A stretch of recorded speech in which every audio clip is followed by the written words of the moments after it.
ภัยทั้งหลายที่ผ่านพ้นไปนั่นสุขบ้างทุกข์บ้างมันเป็นธรรมชาติของชีวิตแต่ขอ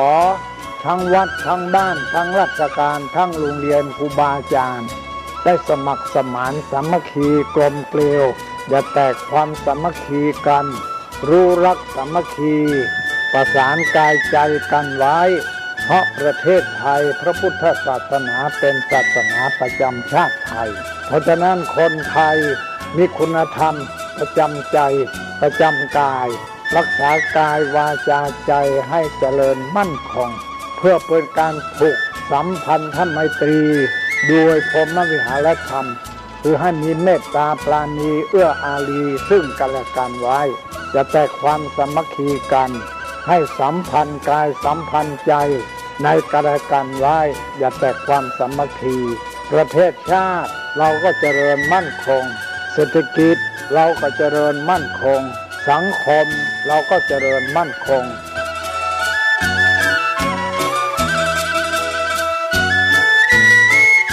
ธรรมะข้อคิดจากพระเดชพระคุณท่านเจ้าคุณพระเทพวิสุทธิคุณด้วยความปรารถนาดีจากสถานีวิทยุพระพุทธศาสนาคลื่นธรรมะเพื่อประชาชน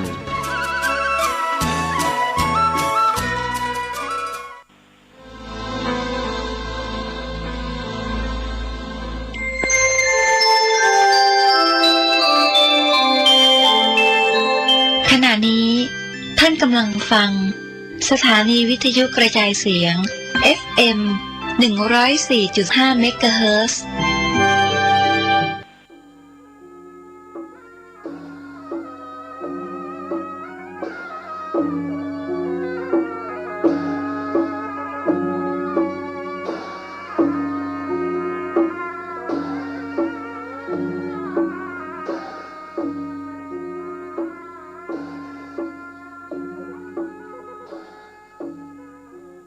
นะโม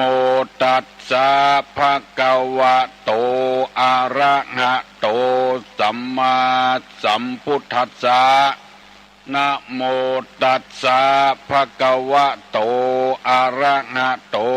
สัมมาสัมพุทธัสสะนะโมตัสสะภะคะวะโตอะระหะโตสัมมาสัมพุทธัสสะพุทธังสรณังกัจฉามิธัมมังสรณังกัจฉามิสังฆังสรณังกัจฉามิตุติญัมปิพุทธังสรณังกัจฉามิตุติญัมปิธัมมังสรณังกัจฉามิตุติญัมปิสังฆังสรณังกัจฉามิตติญัมปิพุทธังสรณังกัจฉามิตติญัมปิธัมมังสรณังกัจฉามิตติญัมปิสังฆังสรณังกัจฉามิอิติปิโสภะคะวาอะระหังสัมมาสัมพุทโธวิชชาจารณะสัมปันโนสุขโตโลกาวิทูอนุตตโลปุริสาธัมมสารถิสัทธาเทวะมนุษย์สานังพุทโธภควติสวากขาโตภควตาธัมโมสันติติโกอากาลิโกเอหิปัสสิโกโอปนะยิโกปัจจัตตังเวทิตโพวินโยหิติ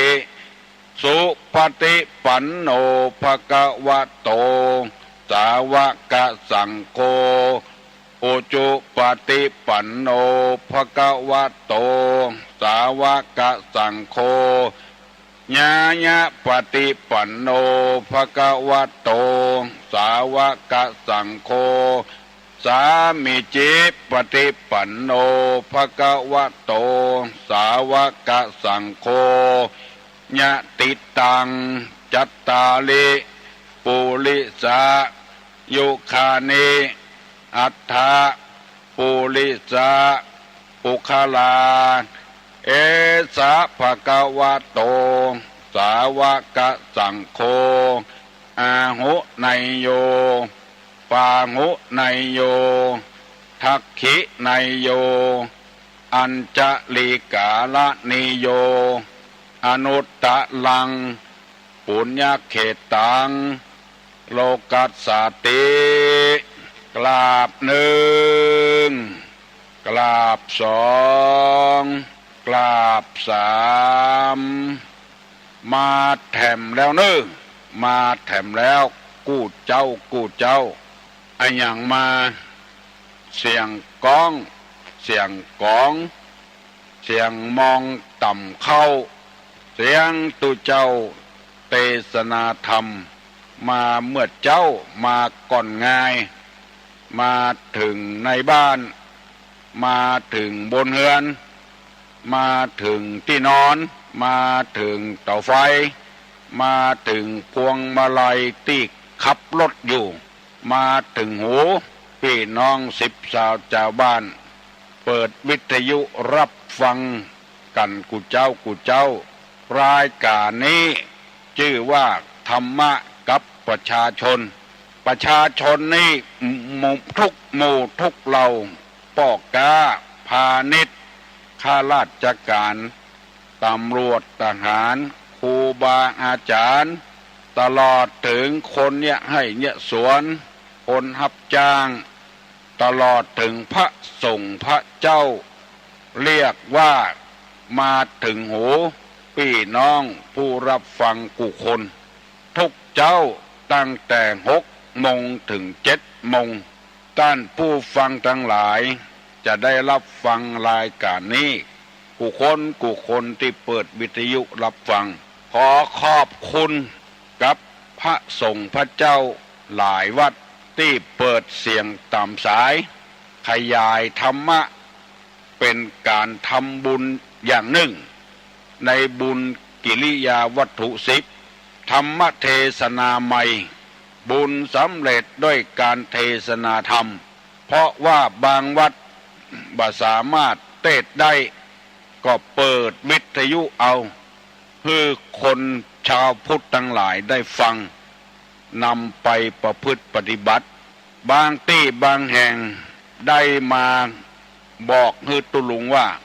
พ่อคนแม่คนจำเป็นได้ซื้อวิทยุแจกให้คนเครื่องเอาธรรมเทศนาใหม่ตานทำให้แก่พ่อแก่แม่เพราะว่าวิทยุกับไฟฟ้านี่ติ้วไปที่ไหนบ่ได้ต้องอยู่กับที่วิทยุติดติ้วได้มันไปได้หลายที่กำลังเนี่ยการอยู่เจ็บต้องใครห้องน้ำก็ติ้วไปได้มีหลายคนมาเล่าให้ตุลุงฟังตุลุงม่วนใจสบายใจ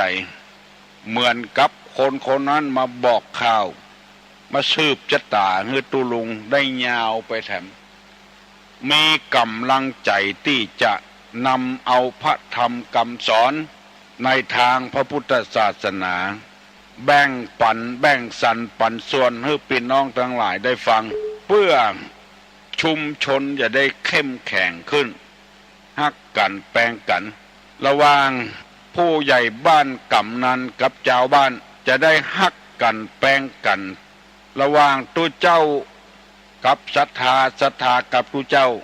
จะได้ฮักกันแปลงกันมีเจตนาดีต่อกันบ่มุ่งร้ายป้ายสีใส่กันสร้างสรรค์บ่ใจผลิตหลอนระหว่างผัวเมียกับผัวลูกกับพ่อกับแม่พ่อเมียแม่เมียพ่อผัวแม่ผัวจะได้อยู่ร่วมกันชุมชนจะได้เข้มแข็งขึ้นบ่แตกบ่แยกเมื่อเป็นนักเรียน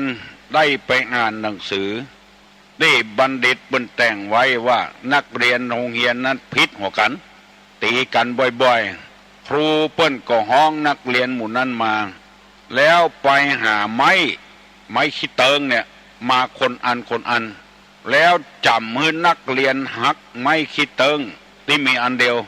หักกำเดียวก็ปุดไปเหี่ยขาดไปเหี่ยที่มีอันเดียว2 อันก็ยังหักอยู่ 3 อันก็ยังหักอยู่ เพิ่มเข้าเตืออันเป็น4 5 6เข้าเป็น10หักบ่ขาดบ่ปุดเอามีดมากกถึงจะปุดเปิ้นสอนให้นักเรียนว่าอันเนี้ยนักเรียนจงพอไม้อันเดียวมันหัก2 อันก็หัก3 อันก็หักถ้า4 5 6 อันมันบ่หักแล้วเหมือนกับคนเฮาอยู่2 คนผัวเมียเถียงกันถึงวันมันหักง่ายละกันง่ายถ้าเกิดมีลูกมีเต้าขึ้นแถมเหมือนเข้าต่างคนต่างอยู่ซ้ำหักง่าย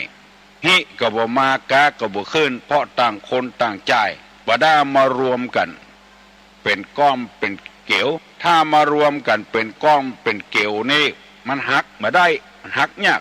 คนเฮาก็อย่างเดียวกันอยู่ร่วมกันให้มีชุมชนเข้มแข็งแก่บ้านกับเจ้าบ้านกำนันกับเจ้าบ้านให้ถูกกันเจ้าบ้านก็ให้เคารพแก่บ้านกำนันก็กับแก่บ้านก็ให้เคารพนับถือกันมันเป็นกลมเป็นเกี่ยวกันมีบ้านหนึ่งตึงบ้านตึงตำบลประเดี๋ยวนี้ตุลงไปหันแล้วกลมเกี่ยวกันดีบ่ฮักบ่เฮียงง่ายตั้งคนตั้งช่วยกันยังบ่ได้บอกเตื้อจะบอกทีหลังได้นำเอาคำว่าของบดีมาเล่าให้พี่น้องทั้งหลายฟังอันใดที่มันทำลายประโยชน์ส่วนตัวเองทำลายประโยชน์ส่วนรวมอันนั้นเป็นของบดีอันของบดีนี่คนเฒ่าคนแก่เปิ้นฮ้องว่าคึดมีอันหยังพ่องตุลุงนำเสนอไปแล้วมีคนมาจดเอาไว้เป็นคำสอนของคนโบราณ1ตึดกระแส2แพหูตวาน3ลวานผนม4ถมสมุทร5ขุดธรณี6คุยสลมคุยสมณะคุยตุเจ้าได้นำไปเสนอแล้ว5 ข้อแล้วยังข้อสุดท้ายวันนี้จะเป็นข้อสุดท้ายแล้วเรื่องของบดีของมูลนี้ไผ่อย่าไปแตะต้องเน้อตึดกระแสคือตึดคุณงามความดีของเปิ้นจะได้ปล่อยเปิ้นได้เหียแผ่ตวานแผ่อำนาจแผ่วาสนามันกว้างขวางขึ้นของเปิ้นของตัวบุหูลานผนมเอามาผสมประสานกันเมียเปิ้นหูลูกเปิ้นบุหูผัวเปิ้นบุหูเอามาเป็นผัวตัวเอาเปิ้นมาเมียตัวถมสมุทรลานผนมแล้วก็ถมสมุทรทับถมคุณงามความดีของครูบาอาจารย์ของพ่อของแม่ได้อยู่ได้กินมีอาชีพแล้วได้จากเปิ้นว่าบ่ได้ว่าเป็นของตัวเองหมู่เนี้ยของบดีถมสมุทรขุดธรณีคือขุดค้นเอาทรัพย์สมบัติของพ่อของแม่ไปใจไปจ่ายไปกินไปขึ้นไปขายขุดค้นเอาคุณงามความดีของตัวหมู่นี้ฮ้องว่าขุดธรณีวันนี้จะนำเอาคำว่าคุยสลมนี่เป็นนักบวชไปปั้มเปงป่ารมีเนกเรียกว่าเนกขัมมะป่ารมีตั้งแต่แม่ชีขูดหัวขูดกิ้วไปบวชเป็นแม่ชีถือศีล8หรือคนเท่าบ่ขูดหัวนุ่งขาวห่มขาวไปนอนวัดก็ดีไปปฏิบัติธรรมอยู่ในวัดก็ดีหมู่นี้เป็นสลมหมดและเป็นนักบวชหมดเป็นสมณะตัวเป็นนักบวชถือศีล8ขึ้นไปเป็นสามเณรศีล10เป็นนางสิกขมนาเป็นสามเณรีเป็นตุเจ้า227เป็นแม่ชีศีล311ข้อหมู่นี้เป็นสลมหมดตลอดถึงพระฤาษีอยู่ในแพะในป่าอยู่ในบ้านในจองปฏิบัติธรรมอันนี้รวมเป็นสลมมดสลมมณพราหมณ์หรือว่านักบวชหรือว่าสมณะมีเพศต่างจากคฤหัสถ์ไปแล้วคนใดคนหนึ่งไปคุยเปิ้นบอกว่าจะเป็นแม่ชีก็เป็นไผก็ตามคนนั้นเนี่ยบัดดีตกหึดมันเขียมตึกติเขียมมันแล้วหาคนไปบวช ไปปฏิบัติเนคขมะนี่ยากอยู่แล้วก่อนยังลู่ไปคุยเพื่อนอยู่คำว่าคุยนี่ก็คือไปจุไปจิไปอย่างเพื่อนอะไปเล่าขวัญเพื่อนอยู่มันเขี่ยมแล้วกะมันบ่มีไผ่เล่าบ่มีไผ่ไปเบียดเบียนแล้วกะขนาดเพื่อนไปบวชอยู่ในยังวัดอยู่ยังว่าจูจีเพื่อนขอคือเมตตากับลูกกับหลานเนอะมันบัดดีมันบัดใจเรื่องของเฮามันเป็นเรื่องส่วนตัวของมันเฮาโหอยู่ว่านักบวชโดยทั่วไปจะต้องจำศีลจะต้องเมตตาภาวนาจะต้องส่งเคราะห์คนยิ่งเป็นเจ้าอาวาสทำให้1. ปกครอง 2. สร้างวัดสร้างวา 3. ให้การศึกษาเล่าเรียนแก่ลูกศิษย์ลูกหา 4. เผยแพร่น้ำธรรมคำสอน 5. ส่งเคราะห์คนทุกข์คนยาก 6. ส่งเคราะห์การศึกษาแจกหนังสือหนังหาสอนวิชาความรู้ให้แก่คนทั่วไปมีหน้าที่อยู่6 ข้อด้วยกันแล้วตัวเฮ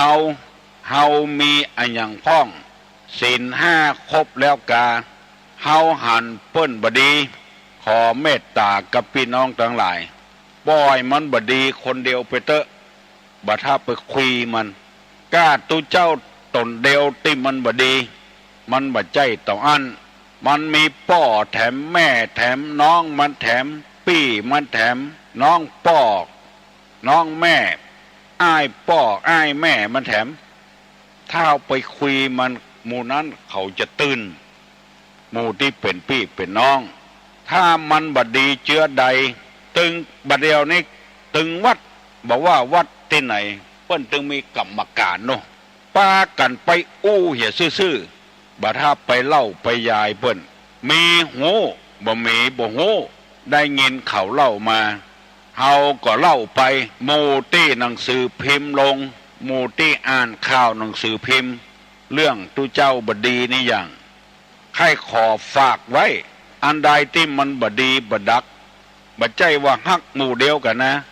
มีลายหนึ่งโทรศัพท์มาหาตุลุงก็ว่ามันตกขืดเนอะตุเจ้าบดีนี่เอาเข้ามาว่าเฮ้ตุลุงถามว่าเป็นหมู่เดียวกันอีแถมเหมาะเฮาบอกว่าถ้าเฮาบ่พอใจเฮาไปตานวัดไหนก็ได้เพราะเฮาบ่ชอบเข้าเฮาดีเอาไปปลูกนาที่บ่ดีมันจะเป็นเข้าดีก็บ่ได้นาให้ใดที่มันมีน้ำดีดินดีเฮาไปปลูกไปฝังที่หั่นมันจะออกดอกออกผลเหมือนการทำบุญนะเอาบ่พอใจก็บ่ท่าไปหั่นนะในวัดหั่นบ่ใจมีตนเดียวมีหลายตนอยู่บ่ชอบตนใดก็บ่ต้องเอาขันเข้าไปตานตนนั้นเอาไปตานตนอื่นหรือว่าวัดหั่นยังมีตนเดียวที่เฮาบ่พอใจก็บ่ท่าไปคุยมันให้ก็จ้างเถอะมันมีหลายลายแล้วไปคุยเปิ้นว่ามันบ่ดีบัดนี้มันยังบวชเป็นตุเจ้าบัดเป็นเรื่องผิดศีลผิดธรรมมันเป็นเรื่องบ่ดีบาปจะค้อนมันคนเดียวสโลมนี่นะจะเป็นแม่ชีก็ได้ตุเจ้าก็ได้เน้นก็ได้ถ้าว่าเป็นสโลมแล้วสโลมมณพราหมณ์สโลมมณพราหมณ์พอฮือหลีกเลี่ยงเหียพอฮือไปเล่าไปยายคนอื่นไปคุยคนอื่นหรือว่าบัดถ้าคุยไผอะอยู่ไปตามไม้น้ำตำไปตามตัวน้ำเพียงใดดอกบัวเพียงอันมันย่อมเป็นไปอย่างที่ตุลุงเคยเล่าให้ฟังมีเศรษฐีคนหนึ่งอยู่ใกล้วัดนั้นมีตึงตุเจ้ามีตึงพระตึงเนนมีตึงแม่ชีตัวเศรษฐีคนนั้นมีลูกคนหนึ่งในสมัยเมินแล้วเอาลูกไปฝากกับตุเจ้าลูกประจายแล้วได้บวชเป็นสามเณรเศรษฐีคนอยู่ใกล้วัดก็มีอคติต่อแม่ชีนั้นหันเมื่อใดก็จังว่าแอบแฝงอยู่กับพระเจ้าไปบิณฑบาตกับพระเจ้ากินกับพระเจ้าอยู่มันเนี่ยไปจังเปิ้นทั้งที่แม่ชีก็ไปเนี่ยอย่างเปิ้นสยักเปิ้นก็จังอยู่วันหนึ่งเกิดความแค้นขึ้นมาคุยเปิ้นจะทำลายชีวิตเปิ้นแปลงห่อนึ่งใส่ยาพิษเพื่อเอาใส่บาตรให้แม่ชีกินห่อนึ่งกินไก่ที่ใส่ยาพิษแล้วจะได้ตายให้พ้นหูพ้นตาไปเหีย วันหนึ่งแม่ชีไปบิณฑบาตกายหน้าบ้านเศรษฐีเศรษฐีก็โอ้นิมนต์แม่ชีมานิกรรมใส่บาตรแม่ชีก็สงสัยกูเตื้อนี่บ่พอหน้าพอตาวันนี้มาใส่บาตรเศรษฐีเอาเข้าเอาห่อนึ่งใส่บาตรห่อนึ่งห่อบะเละบะเล่นก็สงสัยแล้วต้องเป็นอย่างสักอย่างพอใส่บาตรแม่ชีก็ปั่นปอนไข้เฮือเปิ้นตายตัวตายไข้เฮือเปิ้นชิบหายตัวชิบหายเนออายุวันโนสุขังพลังแม่ชีก็บิณฑบาตได้ห่อนึ่งนั้นมาจะเอามากินห่อนึ่งห่อใบห่อบอดกูกินก็บ่เสี่ยงกินจาดนี้ก็จะหมดจาดนี้แล้วเอาทำบุญต่อฮะเอาไปถวายให้ตุเจ้าอาวาสตุเจ้าอาวาสก็ว่าโอ้อาตมากินแล้วโยมก็กินแล้วฉันแล้วก็บ่เป็นหยังเอาละไว้เนี่ยตุเจ้าก็เสียดายห่อนึ่งห้องเน้นโอ้เน้นเอ้ยลูกเน้นลูกเน้นตนใดบ่ได้กินข้าวเอาห่อนึ่งนี่ไปกินไปฉันเน้นของลูกเศรษฐีมันนอนตื่นขวายมันได้ย่ามพ่อแม่สอนให้ตื่นขวายบัดใจลูกใจเต้าเป็นลูกเศรษฐีคนรวยปรากฏว่ามีเน้นตนเดียวบ่ได้ฉันเจ้าโดยเปิ้นเน้นตนนั้นก็เอาห่อนึ่งที่แม่ชีได้มาถวายตุเจ้าหลวงตุเจ้าหลวงก็ฮื้อเน้นกินได้2 กำ 3 กำตาลายพึ่งน้ำลายปุออกตากหงายลงเน้นทั้งหลายหันก็ไปบอกให้ตุเจ้าหลวงก็หันเป็นเน้นลูกเศรษฐีตายตักเงือกตักหงายฟังไปบอกให้เศรษฐีว่าเน้นเป็นลมเศรษฐีก็มาพอหันห่อนึ่งตัวเก่าตี้เอาตาลแม่ชีก็เลยเสียอกเสียใจพบเล่นดิ้นตายไปตัวเน้นตายถึงพ่อตายถึงลูกนิทานเรื่องนี้นำมาเสนอให้พี่น้องทั้งหลายปอกออกก็ดีแม่ออกก็ดีตี้แกนตาบ่ชอบตุเจ้าก็จ้างมันเตอะขอเมตตาจะไปคุยเพิ่นคนอื่นไหวอยู่เฮาบ่ไหวเฮาก็เว้นเหียย่างบัตตาเสือนะมันเหม็นอยู่หั่นแล้วรสมันก็บ่จ้างลำหวานก็บ่หวานตุลุงกินก็แล้วเผ็ดตยบางคนเอามากินสองหน้าสองตาหาว่าเป็นยาแก้ไฟท้องแหงได้บดเสือตาเสือแก่นล่นไปคดเอาเข้ามากับกินกับเข้าเอาเกลือมากับเพียเหมือนกับเอากินแกงกินไส้อั่วอร่อยโอ้อย่างใดบดตาเสือก็ยังไปกินอยู่กินกับเข้าตัวแถมเขาจะว่ามันเง่าก็บดใจมันชอบกินของมันก็ปล่อยเพิ่นกินไปเตอะบ่ถ้าไปตัดลาบตัดยศของมันบ่ถ้าไปคุยมันบาปถึงจะสนองคนเดียวมันบ่ถ้ากลัวเชื่อเตอะพระพุทธศาสนานี้นะเพิ่นว่าเหมือนน้ำทะเลสัตว์ที่มีชีวิตเต่าอันจะอยู่ในน้ำทะเลนี้ได้ของที่บ่มีชีวิตของตายมันอยู่บ่ได้เกยตื้นหมดปลาตัวใหญ่ตัวหลวงน้ำทะเลก็ยู่มาอยู่หิมทะเลหมดขี้เยื่อขี้ฝอยอย่างก็จ้างเถอะมันตึงไปอยู่ในทะเลของบ่มีชีวิตพระสงฆ์พระเจ้าที่มีศีลมีธรรมเท่านั้นที่จะอยู่ในพุทธศาสนานี้ได้ที่หลอกลวงชาวบ้านกินกาตี้พวกออกไม่ออกคนใดคนหนึ่งบ่เปิงใจนะมันถึงอยู่บ่ได้มันถึงจะเป็นบาปเป็นกรรมคนเดียวมันแต่ขอเมตตาท่านผู้ฟังทั้งหลายอย่าไปคุยมันปล่อยมันอยู่ของมันคนเดียวมันปล่อยมันสร้างบาปสร้างกรรมคนเดียวมันสักวันหนึ่งมันจะเกยตื้นคนเดียวมันอย่างที่หนังสือพิมพ์ลงกาวิทยุลงกาทีวีลงกาคนที่บดีนะสักวันมันจะหันกับมันแต่ว่าเฮาเนี่ยเว้นเนี่ยอย่างเฮาบ่กินบัตตาเสือนะเฮากินบ่ได้ก็เว้นเนี่ยให้คนอื่นกินเนี่ยเขาถึงว่าโลคนใดกินบัตตาเสือได้นี่โอ้นักแก่พวกเนอะเนาะว่าอย่างก็ไปจ้างว่าละถ้า2 กับ 2นี่ก็อยู่ได้หลายคนนี่มันบ่ได้กินบัตตาเสือได้ก็นักแก่พ้องเนี่ยแนะนำให้มันถูกต้องนะก็ออกไม่ออกทั้งหลายตุลุงแนะนำไปหลายคนแล้วบัดเดี๋ยวนี้ดีขึ้นมาเขาจ้างมาเล่าขวัญ ตุเจ้ามาฮือตุลุงฟังเฮาบอกคือฟังแล้วก็ว่าเฮาเป็นใจหมู่เดียวกันก้ามันบัดใจนะบัดใจหมู่เดียวกันนะของเข้าใจเถอะถึงจะเป็นตุเจ้าเหมือนกันก็จ้างเถอะบัดใจหมู่เดียวกันเป็นใจเอาไว้ก้าเอะเอาว่าปล่อยมันอยู่หันเถอะเฮาบ่นับถือกับมานับถือเปิ้นว่ากินพริกนักจังเป็นมโหกจังเป็นโรคในกระเพาะลำไส้นักเฮาก็เว้นเหียอย่าไปกินมันกินน้อยๆจะไปกินเผ็ดนักเกมก็ปล่อยมันเกมมันเตอะฮัลโหลปล่อยมันเกมมันเตอะเฮาบ่ถ้ากินเกลือนักตาจังเป็นเกล็ดเป็นโรคกระเพาะลำไส้ฮัลโหลโอ้มาเจ้าเฮ้ยมาจากลำปางครับลำปางแหละครับผมเอาที่เดี๋ยวขอรีวิวน่ะที่บุลุงครับผู้ปฏิวัตินั่นผมก็ตกลงกับลูกแล้วครับปีกจมยาโถนะลูกเบาก็เข้าใจแล้วผมก็จะขั้นให้ยัง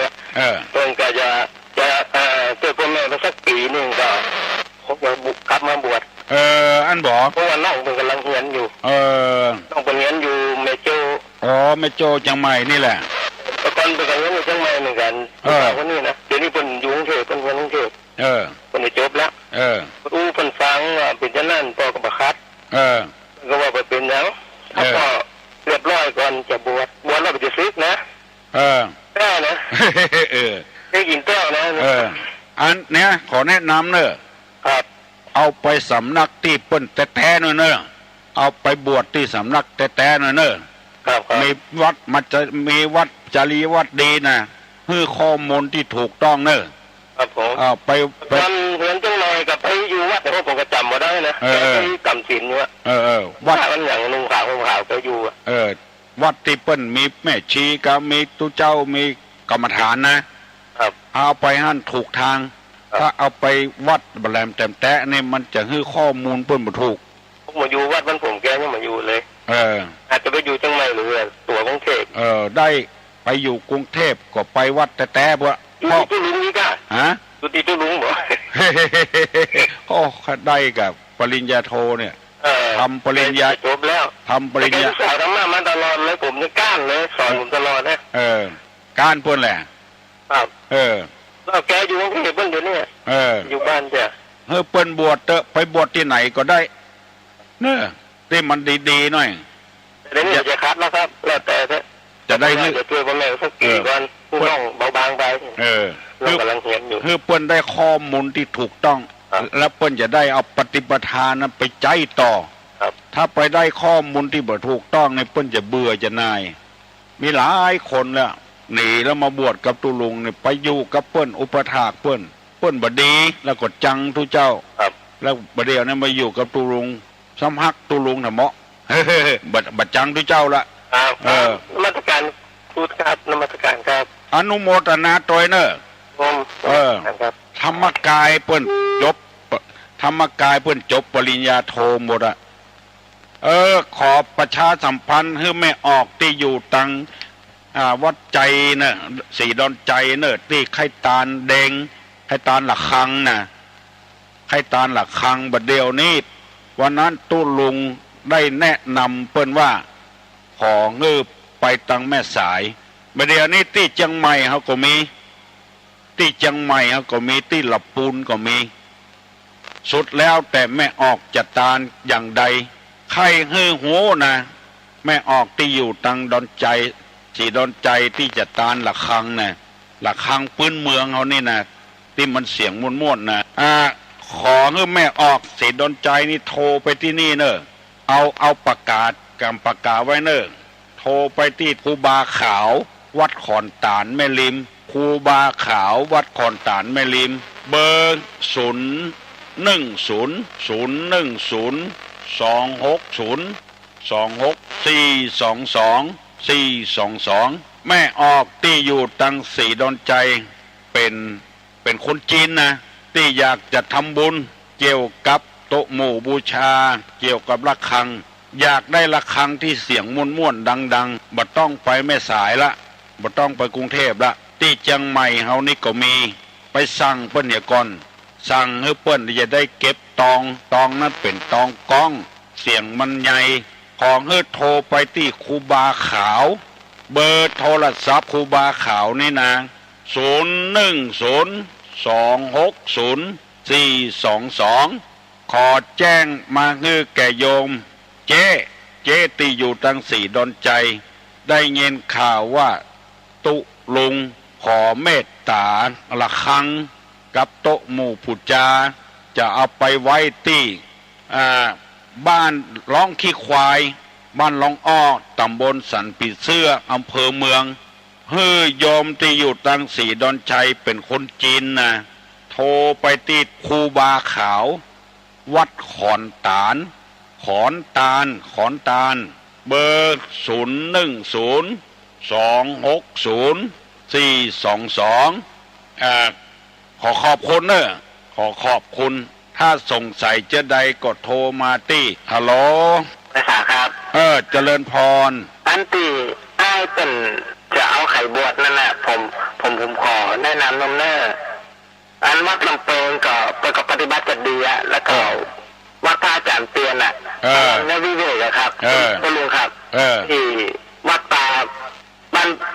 นโป่งอะบ้านโป่งอำเภอละแต่งนั่นแหละก็ปฏิบัติจะดีครับก็ถ้าคนตั้งใจจะไปปุ้นก็ได้เนอะวัดลำเปิงก็ได้วัดพระอาจารย์เตียนก็ได้ครับครับไหว้ศาลเนอะเจริญพรครับติดตุลุงก็ได้ก็เป็นอันนี้แล้วครับสุดยอดละผมไหว้ศาลนะครับวัดตุลุงมันสถาบันนักวัดน้อยกลัวเปิ้นจะมากั้นมาอยากบ่ได้เรื่องอย่างอื่นก็บ่เป็นหยังแต่วัดป่าที่อาจารย์เปลี่ยนนั้นรับรองว่าแน่นอนนะไผไปบวชแล้วก็ต้องได้ปฏิปทาวัดลำเปิงก็แน่นอนเหมือนกันธรรมยุทธมหานิกายบ่สำคัญแล้วเรือล่มในหนองทองไปไหนละบ่สำคัญจะเลือกขอให้เปิ้นเลือกเอาวัดใดวัดหนึ่งก็ได้วัดใดวัดหนึ่งก็ได้ไปพอเหี่ยก่อนพอตี้พอตางเพราะว่ามีหลายคนไปปะใส่สถานที่บดีกันซื่อๆเนาะสถานที่บดีเปิ้นตุเจ้าลงเจ้าเข้าผีก็มีนะเอารอ5รอ8อย่างมาลงก็มีถ้าไปเจออย่างอันแล้วมันจะยุ่งมันบ่ใช่สายพุทธศาสนาเป็นสายศาสนาพราหมณ์ไอ้เต้กันซื่อๆนะกินข้าวไห้ตันทำวัดเจ้าก็บ่ทำวัดเจนก็บ่ทำบ่สูตรโง่โกงห้องอย่างเสียอย่างเหี้ยถ้าเอาไปบวชที่อย่างอันมันจะยุ่งถ้าเอาไปที่คอกดีๆค่ายดีๆหน่อยอย่างนักมวยนะมีโปรโมเตอร์ดีหน่อยผู้ที่จะบวชก็ยังแขวนหน่อยแล้วก็ขอฝากโดยแถมว่าไผมีลูกมีเต้าใครบวชก็ขอเอาไปบวชที่สถานที่เปิ้นมีวัดปฏิบัติดีมันบ่ใช่เหมือนกันเสี่ยงบวชวัดใดก็ได้มันบ่ใช่อย่างอันที่บ้านตุลุงนี่ก็มีอยู่แม้วัดเนี่ยบ่บวชวัดตุลุงไปบวชวัดที่อื่นเปิ้นมีปฏิปทาดีเยี่ยมยอดลูกของเปิ้นถึงคนเปิ้นจะได้มีกำหูกำลวกความกำฉลาดบ่ซึกเตื้อก็ยังดีอยู่ซึกไปแล้วก็ยังเป็นคู่เป็นคนดีอยู่ตุลุงตึงบอกว่าอย่างผือไผอยู่แม้วัดนี้จะไปตานที่อื่นเขาก็ยกมืออนุโมทนาตานตวยเพราะว่าเข้าพันธุ์ดีไปปลูกนาดีก็จะได้เม็ดได้ผลที่ดีฮัลโหลเจริญพรราชการตุลุงที่แม่แต่งมันตรงแม่แต่งที่เบิดธงชัยมาบวชนะกะ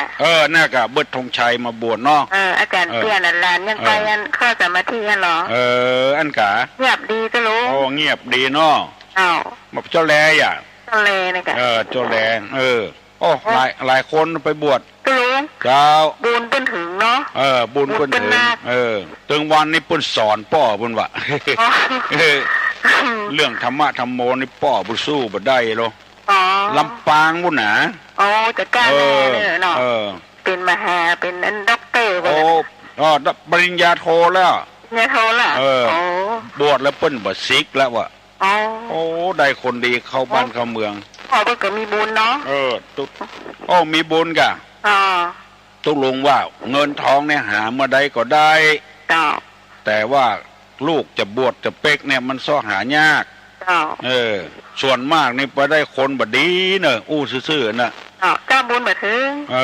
บวช15 วันได้ถึงกะได้บวช15 วันบุญถึงแล้วจะไปทอมตัวเก่าว่าเพียว่าแค่30 วันโอ้ดีแล้วบุญถึงแล้วบางคนยังเจ้าเบนหน้าเปลงใดยังมหันกันเตื้อเกิดมาเป็นคนเตื้อเจ้านี่เหมือนใจทวงวันนั้นเหมือนโจกสักกรรมกำลังอธิบายดีๆเพื่อนโทรเข้ามาเนี่ยไอ้หยังทางดีไปนั้นโลกทั้งโลกไปสวรรค์ก็จังอย่างอู้ฟังนะกะคนควายกับเผาควายนะเผาน้อยๆเจ้าคนหัวเนาะแม่เนาะเผาควายมันมีน้อยเผาคนควายมันมีนักจากนั้นนะเปรียบเทียบละนรกสวรรค์ก็อย่างนั้นนะน่าตลกบุญรักษาเนอะเจริญพรเจริญพรตึงสนับสนุนแท้ขอย้ำทำกรรมเนอะฮัลโหลไว้สาธุเจ้าเสียงก็เหมือนกันก็ไผพี่อมพรกับน้องพี่อมพรกับน้องวันนั้นก็ลืมตั้งทีโอ้วันนั้นอยากรู้ว่าคนฟังก็ลุงยังมีความจำดีอยู่ก็แล้วความจะต้องรู้ถึงที่สุดว่ามีสิ่งเท่าใดจะทำคนฟังว่าภิกษุณีได้ปฏิสิ่งเท่าใดอันกะเจ้าถามอย่างอี้ถูกต้องเนาะแต่ถ้าฟังเนอะเอาน้องพิษสมัยเปิ้นถามว่าภิกษุณีมีศีลเท่าใดไผ่ตอบได้ตอบฮือเปิ้นกำเนอเปิ้นหูแล้วสามเณรมีศีลเท่าใดภิกษุณีมีศีลเท่าใดฮัลโหลนมัสการเจ้าเจริญพรภิกษุณีกับเจ้าภิกษุณี311เจ้า311ข้อเจ้าถูกต้องแล้วครับแม่ขันแก้วนะเจ้าแม่ขันแก้วเจ้าโดยจะเกตเนาะพระสาเจ้าสันปูเลยนะเนาะตุ้มเกิงปาดเกิงนะเนาะเฮ้ยแม่เฮ้ยภาษีปูเลยตุ้มเกิงปาดเกิงโอ้เก่งเนอะอุบาสกอุบาสิกาเฮาบเดียวนะขอปากันสนใจนักๆเถอะศาสนาบัดแน่บอยู่ถึง 2,500 กว่าปีนะฮัลโหลสวัสดีครับเจริญพรอยากจะถามปัญหาครับถามว่าเจื้อใด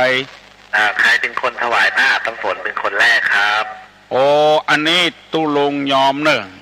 ยอมครับว่าบ่ได้จำบ่ได้ถามคนอื่นเนาะครับผมเล่นตอบอย่างอี้มันมานี่อย่านางวิสาขาจำได้ละถูกต้องครับนางถูกต้องนะครับเนาะครับผมจำได้ละมันหลายซบสนนะนางวิสาขาบริวารของนางวิสาขาไปหันตุเจ้าแก้ผ้าอาบน้ำมันอุจจาระบาดตาอย่างงูนะแล้วก็เปิ้นก็เลยไปบอกนางวิสาขาก็ขอให้อนุญาตพระพุทธเจ้าว่าให้มีผ้าแถมผืนเตอะให้ตุเจ้าได้นุ่งผ้าอาบน้ำฝนเรื่องมันเป็นอย่างอี้ก็เลยเกิดตั้งแต่หั่นมาจนกระทั่งปัจจุบันสยโยชนะแล้วตุลุงจำได้เพราะว่าสมองอันเดียวอันใดก็ดีจำขอย้ำแม่ออกโยมที่อยู่ตั้ง4 ดอนใจเนอะโทรไปหา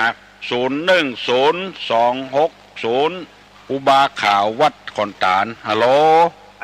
ภาษาตุลุงครับเจริญพรตุลุงครับใครถามตุลุงอย่างว่ากำตะกอนกำบักเก่าเนี่ยเนาะเพิ่นว่าจะได้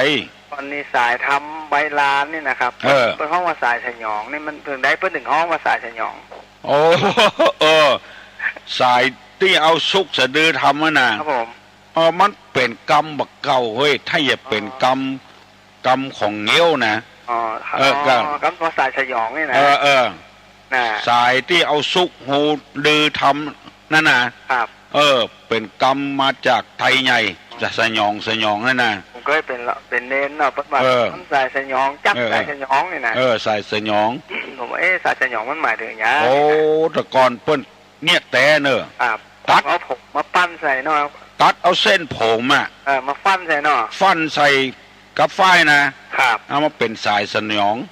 อันนี้ตกลงมันเป็นกรรมเก่าผมไม่จะหายไปเนาะกรรมมันเก่ามันจะหายไปแต่กรรมสายสยองสายสยองมันเป็นกรรมสูงเนาะครับผมอยู่ในธรรมเนาะอยู่ในกัมภีร์ธรรมเนาะครับผมยินดีเนอะถามมานะครับตุลุงก็บ่ลืมแล้วกว่ากรรมเก่าหลายๆที่ตุลุงจังหูผมก็ได้ยินตุลุงว่าบักคากนั้นใครตุลุงเอามาฟื้นพ่องนะคนเฮาจะลืมไปแล้ววันนั้นมีแม่ออกมาถามว่าข้าเจ้ามึงแม่ไอ้โลแล้วผมก็ยังได้ยินตุลุงไหวเหรอ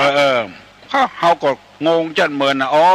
มึงนี่แปลว่าพ่อกอยเนาะครับสูตึงบอกมึงบอกพ่อกูเนี่ยแม่จังว่านะมึงเนี่ยเอาคืนมาเนอะกำนี้นะจ้อยกันอู้นักๆเก่าวันละกรรมไม่นะตุลุงเนาะกรรมเก่าวันละกรรมเอาอาจารย์บุญคิดเป็นแต่งไว้เนอะบุญคิดเป็นศาสตร์กันครับไปถามมาเพื่อนเด้อเขากรรมมีขายกันตุลุงฮะหนังสือก็มาเก่ามีอยู่ก้ามีที่อาจารย์บุญคิดนั่นน่ะผมว่านี่นะตุลุงของผู้นักตุลุงน่าจะอันทำหนังสือสักเล่มเนาะตุลุงแบบเนี้ยอันเขียนก็บ่ถูกเพราะว่าผู้ซื่อๆน่ะจบประถม4เฮียแต่ได้ปริญญามาเมื่อลุ้นปริญญาเขียนก็บ่ถูกหัวมันผิดครับจะได้ผมฟังตุลุงเด้อเจ้าครับภาษาครับเจริญพรกับปองออกเป็นอย่างมากวันนั้นตกเจ้าเป็นคนมึงแม่อีว่ะฮัลโหลภาษาเจ้าเจริญพรสายสยองนั่นน่ะอันนี้มันเป็นของที่เขาจะเอามาอู้กันเล่นได้เนาะแม่เนาะสายสยองครับการที่ตอนนั้นพระบางตนน้ององค์เบิ่งก็ว่าถ้าใครได้ศีลได้ทำได้บุญไปแก้ผ้าในวัดนี่นะอันนะมันก็เป็นว่าเป็นไปเตะผ้ากัมปีทำหลากสายสยองเนี่ยสายสยองเนี่ยเป็นสายที่เป็นมงคลอย่างทุลุงว่าเสียงกองเสียงมองทำเข้าเสียงผู้เจ้าเตะทำอันนี้เป็นมีสายสยองอยู่ฮั่น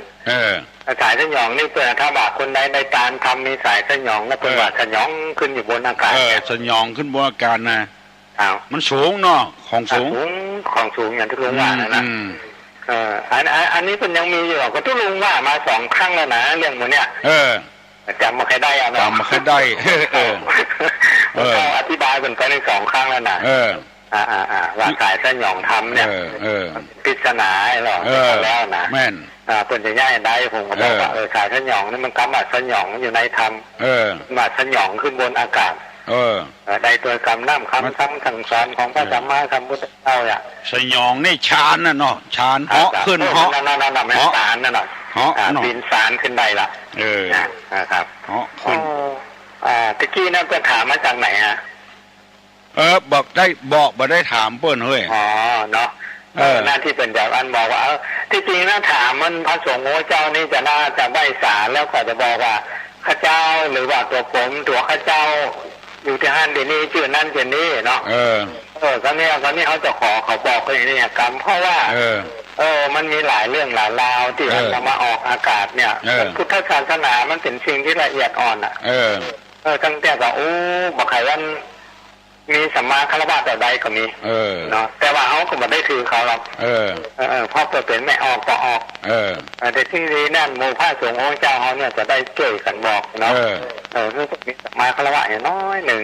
เนาะก็บอกชื่อบอกเสียงเวลาบางทีเขาแต่ว่าอย่างออกไปมันผิดพลาดมันก็ตัวเก่าจะได้รับได้ตัวเวลาเป็นท้องเป็นถามกันเนี่ยถามอย่างนี้ดีแต่ดีกันดีลงตอบตรงประเด็นแต่เลยเป็นของสูงนะครัว่าขนองขึ้นบนอากาศบินอันใดเหาะขึ้นเนาะชานขึ้นไปเจ้าบางคนตัดเอาเส้นผมตัวเก่านั่นมีเส้นผมมันยังมีอยู่ตัวลงมีอยู่นะทำใบลานเนาะของเก่ากันนะมันยังมีเส้นผมคนนั้นจะอายุมันยืนยาวเป็นจะไปเกิดเป็นฝันกันฟ้าคนมันยังมีอยู่ตั้งแต่เอาไม่พอเนี่ยแต่อย่างมาสายสยองเป็นเส้นผมมันไม่บอกเรื่องจะดึงผมเป็นออกนะที่เจ้าเข้าด่างมันออกเป็นยังไงนะอันนี้เป็นออกมาแปลงสายสยองทำนั่นเนี่ยการนั้นตั้งแต่เป็นเน้นน้อยแล้วตอนนั้นก็ดีแต่ฟ้านี่เรื่องประตูนี่ถ้ามัน2 ประตูนี่ก็บอกใครดี 4ประตูก็บ่ดีเก้าก็เท่ามันดีเนาะมันเป็นงูกลางเป็นอย่างไปหมดว่าตุลุงกลับกับตะวานี่ถ้าคนใดยังมาฝืนทำอยู่เนี่ยมันก็ไม่ใจละอันนี้มันเป็นของแบบเก่าของโบราณกว่านี่มันถ้าถามมาในจะดีคนอื่นจะได้หู้ตัวคนใดหู้คนไหนหยังคนใดคลองใจถามมาแล้วคนอื่นจะได้หู้ตัว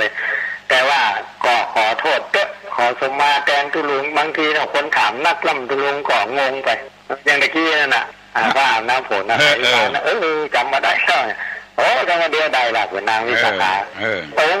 ทันทีเลยอันนี้ก็บุญกุศลนะพอตุลุงเนี่ยตอนแรกนึกไม่ได้อู้ไปนึกได้ทันทีเลยอันนี้นะเอาดีแต่คนป่วยมันถึงเอาพ่องคนเป็นพญาถึงเอาพ่องเน้อบัดทานปุ๊บก็ได้ปั๊บเนี่ยมันแค่ได้ปั๊บมาแค่ได้ละถ้ากำเดียวก็ได้ละนี่นะได้ละขนาดนั้นหลายครั้งเราตุลุงว่าอันนี้ตอบไปได้คนอื่นน้อยถ้าคำเดียวหนึ่งตัวเก่าตอบได้ละตอบได้มันก็เป็นอันน่ะตุลุงก็มีปัญญาอยู่แต่ว่าเป็นคนถามหนักล้ำไปสังเกตตอบเนี่ยมันตันจบจะเอาถามละก่อนนี้การอนุโมทนาด้วยเขาเนาะเจริญพรเนอะคนหนาเนอะไปสาธุบุญนักษาคนหนานมาเตื่อมมาแท่งแถมดีแล้วเจ้าเจริญพรคำพิสาเพิ่งก็เหมือนกันนะเจ้าหยองนะเจ้าให้คำว่าหยองนี่เหมือนกันนะเจ้าเป็นคำอีสานด้วยเหรอเจ้าเหรอหยองในก็หมายถ้าเขาได้รับคำชมก็เขาก็เลยตัวลอยน่าจะอิ่มกันนะเจ้าเป็นคำเดียวกันใช้เหมือนกันนะเจ้าสายที่มัดทำนะมัดคำพีทำนะเป็นสายสยองเหมือนกันหันบัจเจกตังเชียงใหม่ตอนนอกบัจเจกตังเหนือเนาะจะทำเชียงใหม่เนี่ยทางเหนือนี่เปิ้นคำพูดเหมือนกันนักเจ้าก็ว่าคือกันนะเด้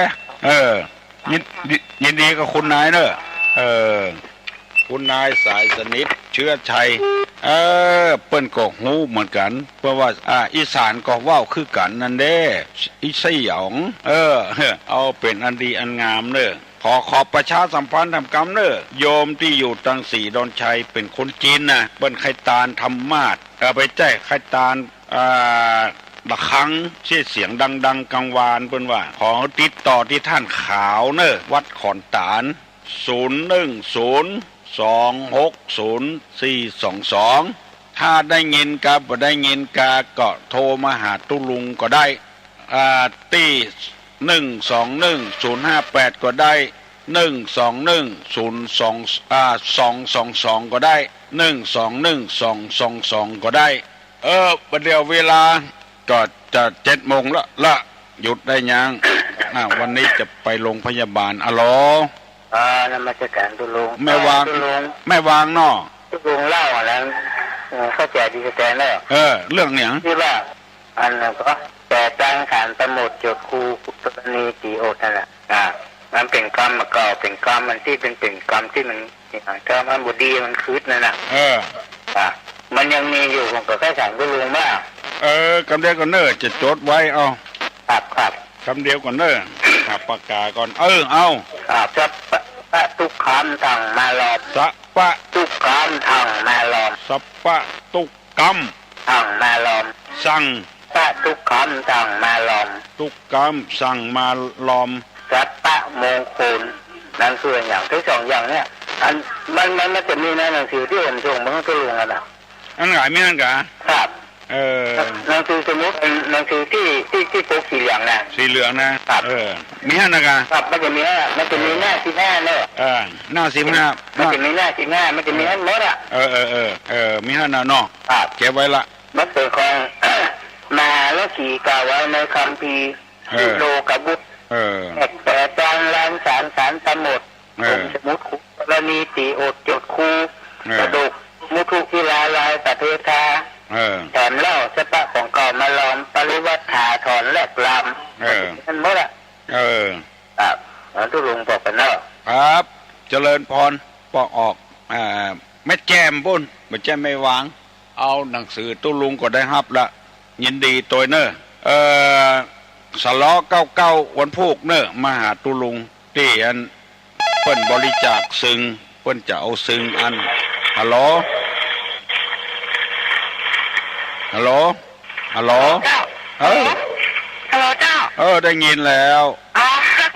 จะให้ถามตุ้ลุงว่าเจ้าถามว่าเชื่อใดว่าเจ้าใครถมตีนน้ำบ่อที่เขาวันอย่างก็ที่เขาดูดมันแล้วมันข้างๆมันสุดแต่เจ้าถ้าเจ้าดินเขาถมต้องหิมมันได้กับเจ้าถมหิมน้ำบ่อเจ้าข้างๆมันน่ะเป็นบ่อเป็นต่อเจ้าใจมันอยู่กะเจ้าบ่ได้ใจเจ้าบ่เดียวนี่บ่ใจละเจ้าบ่ใจฮะบ่ได้ใจเจ้ามันเป็นบ่อเก่าเจ้าบ่ดูดละฮะจะถมน้ำบ่อก็ถมข้างมันจะถมตั้งข้างมันเจ้าอันที่มันอยู่ตั้งนอกนะอันที่มันอยู่อ่ะเจ้าได้กะได้เนาะได้กะเจ้าซ่อมแซมมันโลซ่อมแซมมันเนาะเจ้าได้เนอะเจ้าอาตีนะเจ้าเราเจริญพรอย่างพ่อหนานจูว่าเป็นดีใครคือบอกว่าอยู่บ้านฮั่นบ้านนี้จะได้ฮู้กันว่าอยู่บ้านไหนพ่องตุลุงใครถามตึกมันโดนหลายกรรมละอยู่บ้านไหนฮะบอกอ่ะแล้วก็เลยใครญาติมาเห็นละมันมีบ่กี่คนนะว่าบ้านไหนก็บอกอ่ะชื่อว่าอย่างไรก็บอกอ่ะก็ตุลุงเลยใครญาติไปเปิ้นกัวเฮาฮู้ชื่อของเปิ้นหัวเฮาฮู้ว่าบ้านของเปิ้นอยู่ไหนแล้วก็มันเป็นการเสียมารยาทที่พ่อหนานจูบอกว่า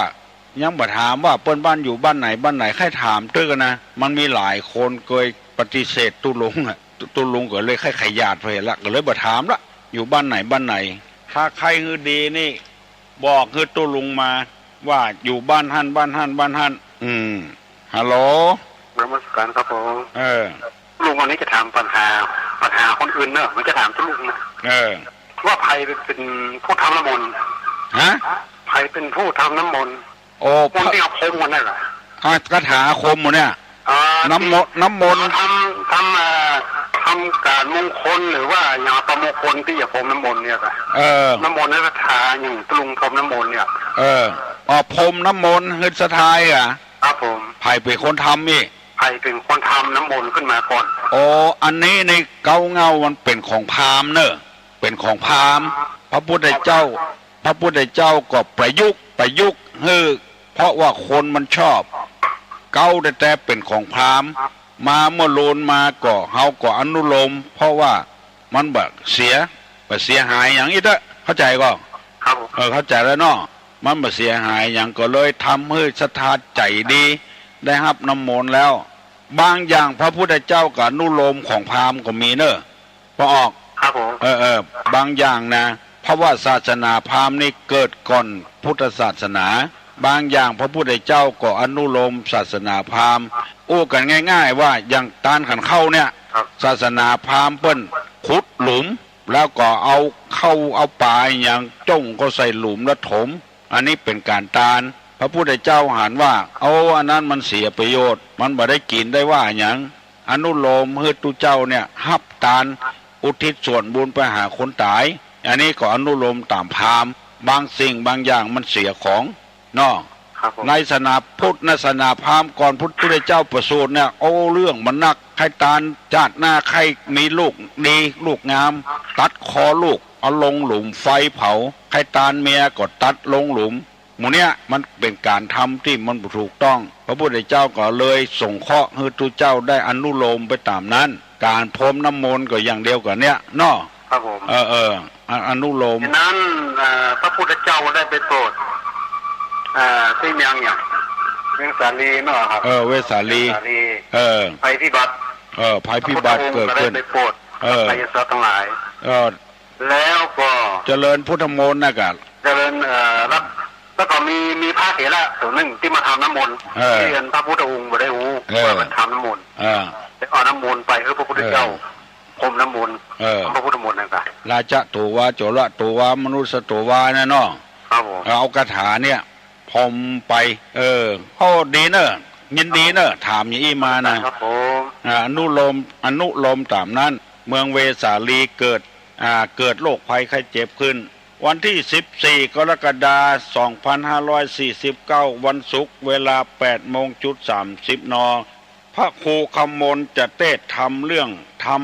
มปัญหายักษ์ผูกที่1ผูกที่2มดกันมี10ผูกเทศน์ที่ไหนเพิ่นก็บ่บอกเพิ่นเขียนมาแต่อีตุลุงก็ประกาศแต่อีฮัลโหลเจ้าว่าเจ้าเพิ่นถามมานะมันเป็นสมัยแต่ก่อนมันมีพระฤาษีเนาะพระฤาษีพระฤาษีที่ทำพุทธมนต์เนี่ยแล้วก็ต่อมาก็มาถึงเงินแท้ในเกาะนั่นแหละก็พระเตียนแฝงน้ำมนต์ขึ้นในมารน่ะกุลิมานแล้วก็ประเดี๋ยวนี้เขาเอาอนุโลมอย่างทุลุงว่าเพราะว่าไปบำรุงขวัญประชาชนมันก็เป็นมีกำลังใจอยู่เย็นเป็นสุขมันนี่พระพุทธเจ้าก็เลยว่าหันมาแบบมันดีละเอามาป้อทั้งนี้ฮะมาป้อแล้วก็มันก็ทำแล้วคนมันมีกำลังใจคนดีดีใจมันจะเกิดความสุขขึ้นมันก็เป็นอย่างนั้นแล้วก็เอาการอนุโลมมาจังมัดสินมัดมือสึกหูหน้าก็ตาแม่นถึงนั้นหรอกไม่ใช่ว่าอันทางพระพุทธศาสนาเขาตั้งขึ้นมาพุทธศาสนานี่มีอย่างอิติปิโสสวดโตสุปฏิปันโนจบละอันนี้เป็นเอาเป็นบำรุงขวัญให้ศรัทธาประชาชนได้อยู่เย็นเป็นสุขก็ทำมาพอถึงได้ดีขึ้นมาเนี่ยก็เอาการอนุโลมกันพี่อ้ายเป็นถามมาเพื่อก็ห้องใจเมินนะค่ะเนาะดีละมาถามมาอย่างวันนี้มากันแล้วกันเนาะครับตอนนี้ก็ช่วยเสริมทุลุงก็เป็นแผนอย่างหนึ่งพระสงฆ์องค์เจ้าที่เป็นลงทรงเจ้านั่นน่ะมันอย่างมาเหมาะไปเนาะคือเจ้าไปทรงเจ้าเขาบอกว่าเพื่อนมันเอาก็มาว่าแต่ว่ามันดูแล้วก็คนวิพากษ์วิจารณ์มันน่าทุลุงเดียวเนี่ยก็ว่าบักถ้าไปคุยเพื่อนมันตึงจะหูคนเดียวมันคนวิพากษ์วิจารณ์มาแล้วเขาก็จะจ่ายอย่างเงี้ยอย่างไรก็ได้กะกันได้เขาก็เลยจะบังเกี่ยวข้องกับเป็นทำของเป็นแต่นี่เป็นใบคนเดียวเป็นได้นะอย่างที่ลุงว่านะมันแบบมันตึงจะแป้งคนเดียวมันแป้งตัวคนเดียวมันตีตุลุงว่านะบักเคยเขาไปบวชที่อย่างอันจะได้ข้อมูลที่บ่ถูกต้องแล้วก็จะมาว่าพระพุทธศาสนา